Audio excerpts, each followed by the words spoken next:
शंकर जी की क्या दशा हुई जब पार्वती जी ने प्रश्न किए, हर ही रामचरित सब आए। जैसे आप टीवी के सामने बैठे हो और कोई सीरियल चल रहा हो और सीरियल के चित्र जैसे टीवी के पर्दे पर आते जाते हैं और आप उनमें डूबते चले जाते हैं, ऐसे ही शंकर जी के हृदय पटल पर भगवान की लीलाओं के चित्र उतरने लगे। एक एक प्रश्न जानकी जी ने पूछा, उसी लीला के चित्र शंकर जी, हर ही रामचरित सब आए। शंकर जी देहभान भूल गए, समाधि में आ गए। मैं कौन हूँ, क्या हूँ, कहाँ बैठा हूँ, कैलाश में हूँ कि अयोध्या में हूँ, कैलाश में हूँ कि जनकपुर के विवाह मंडप में हूँ, कैलाश में हूँ कि चित्रकूट की लीलाओं में हूँ, कैलाश में हूँ कि दंडकारण्य में हूँ, कैलाश में हूँ कि लंका के रणांगण में हूँ, कैलाश में हूँ कि पुनः तिलकोत्सव में हूँ। देह भान शून्य शरीर कैलाश में बैठा है पार्वती जी के पास, लेकिन भीतर का मन शंकर जी का भाव समाधि में डूब गया। मगन ध्यान रस दंड जुग, 2 घड़ी रोए खड़े हो गए, नेत्रों से आंसू डबडबाने लगे, कंठ अवरुद्ध हो गया, वाणी शून्य मौन। हाथ पकड़े थे पार्वती जी का, हाथ छूट गया, होश कहाँ खो गए शंकर जी का कुछ पता नहीं। देह तो यहाँ है, चेतना पता नहीं कहाँ चलेगी। इसको कहते हैं समाधि। समाधि में बहुत समय नहीं लगूंगा, बहुत बार मैंने कथाओं में इस विषय को बोला है। समाधि कहते हैं, एक समाधि तो ये है जो आप आजकल कुंभों में योगियों की समाधि, उसकी मैं चर्चा नहीं करूंगा चूँकि हम उसके मार्ग के पथिक ही नहीं हैं। वो योग की समाधि है, वो हमारे विषय ने। हम सब साकार के उपासक हैं, हमारे घर में सबके ठाकुर जी विराजमान हैं और हम सब भक्ति मार्गी हैं। एक योग की समाधि होती है, एक भक्ति की समाधि होती है, एक सूखी समाधि होती है, एक रसीली समाधि होती है। हम रसीले समाधि के उपासक हैं, हम सूखी समाधि के उपासक, इसलिए उसकी चर्चा नहीं करूँगा। समाधि कहते हैं धी माने बुद्धि। बुद्धि जब हमारी बिल्कुल समतल हो जाए, सम हो जाए, न ऊंची न नीची, न उत्तेजना न डिप्रेशन, तो जब बुद्धि बिल्कुल सम हो जाए। और मैंने कई बार बोला है, हिंदी साहित्य में जितने भी मूल्यवान शब्द हैं, महत्वपूर्ण शब्द हैं, वे सब सम से बने हुए। समाधि, समधि, संबंधी, संबोधि, संभोग, सम्यक, समता, समानता, समाचार, सम्मान, समशीतल, सम्यक, ये यानी जितने मूल्यवान शब्द हैं ये सब सम से बने हैं। समाधि का जो भक्ति वाला पक्ष है, आप उसका दर्शन कर लीजिए। हमारा एक शरीर ये है जो यहाँ बैठकर कथा सुन रहा है, इसके भीतर एक शरीर और है जिसको सूक्ष्म शरीर कहते हैं। जो बाहर का शरीर है ये संसार का काम करता है, दुकान, मकान, घर, परिवार, बाल बच्चे, कारोबार, ये शरीर करता है। जो भीतर का मन है वो भगवान का भजन करता है, भगवान का दर्शन करता है। इस शरीर से कभी किसी को भगवान का दर्शन न होता है, न हुआ है, न होगा। फिर बोल रहा हूँ, ये जो हमारा भौतिक शरीर है, इस शरीर से अर्जुन को भी भगवान का दर्शन नहीं हुआ था। अर्जुन को जब इस देह का भान शून्य हो गया और भगवान ने दिव्य नेत्र जब उसे प्रदान किए थे, तब भगवान का दर्शन हुआ था।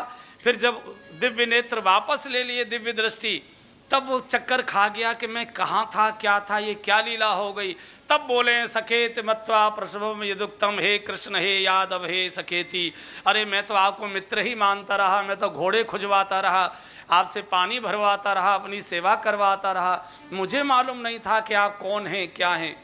इस भौतिक शरीर से केवल संसार के ही काम किए जा सकते हैं, इससे भगवान का दर्शन नहीं होता, नहीं होगा, नहीं हुआ है। ये समझ लीजिए, अभी मैं इस विषय पर आऊँगा। ये जो भीतर का हमारा मन है, यही भजन में जाता है, यही भोग में जाता है। भीतर का मन पहले भोग में जाता है, बाहर का तन उसका आस्वादन करता है, भीतर का मन भजन में जाता है, लेकिन भीतर का मन भगवान की लीलाओं में डूबा हुआ है। जैसे अगर समझना हो तो हम जितने बंधु बहनें यहाँ बैठे हैं जगन्नाथपुरी में, आप बैठे बैठे कथा सुन रहे हैं, लेकिन यहीं बैठे बैठे आपको अपना घर दिखाई दे रहा है, अपना कमरा दिखाई दे रहा है, अपना बेडरूम दिखाई दे रहा है, अलमारी दिखाई दे रही है, बिस्तर दिखाई दे रहा है, बच्चे दिखाई दे रहे हैं, नौकर चाकर दिखाई दे रहे हैं, फैक्ट्री दिखाई दे रही है, ऑफिस दिखाई दे रहा है, मैनेजर दिखाई दे रहा है।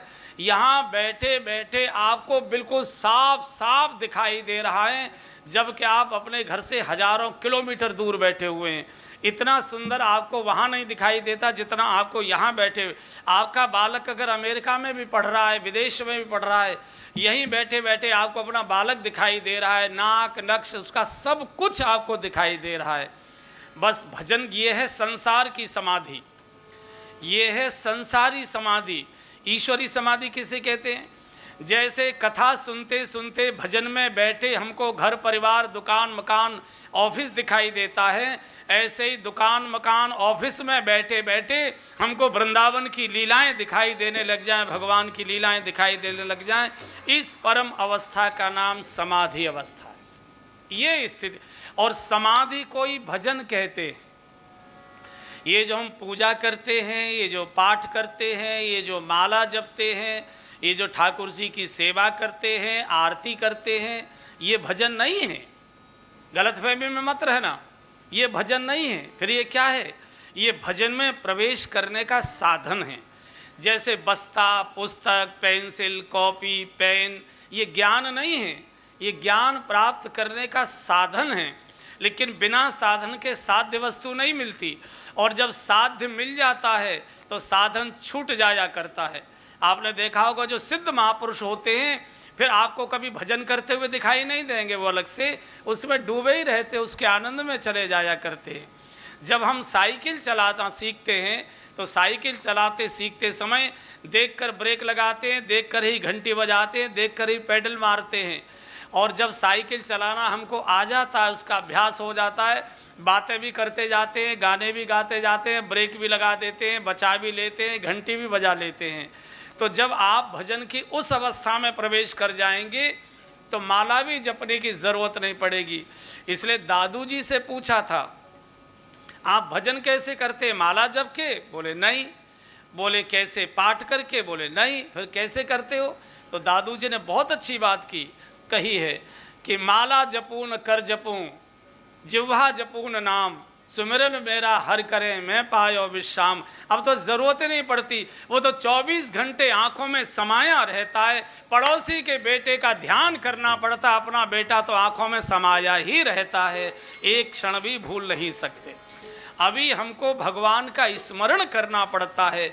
जब विस्मरण करना पड़े कैसे इसको भुलाएं? ये अवस्था का नाम भजन है। ये कैसे होगा भैया? ये कैसे होगा? ये होता है भगवान से संबंध जब तक नहीं जोड़ोगे।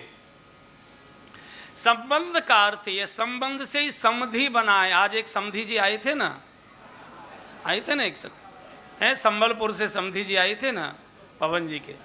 तो संबंध किसे कहते? संबंध से समधि बनाए। संबंध का अर्थ है समबंध। जितना भक्त भगवान से बंध जाता है उतना ही भगवान भक्त से बंध जाया करता है। दोनों आपस में बंधन। एक बार भगवान ने अर्जुन से कहा, अर्जुन हमसे संबंध जोड़ो, मन मना भव मद भक्ता मद्याजी मा नमस्कुरु। अर्जुन ने कहा संबंध तो जोड़ लेंगे लेकिन निभा नहीं पाएंगे। अरे बोले जोड़ तो सकता है कि नहीं? बोले जोड़ तो लेंगे, निभाएगा कौन? भगवान ने कहा अच्छा ऐसा कर, एक काम तू कर ले, एक मैं कर लेता हूँ। क्या मतलब? बोले संबंध जोड़ने का काम तू कर ले, निभाने का काम मैं कर लूँगा, तुझे करने की जरूरत नहीं पड़ेगी, निभा कर मैं लेगा।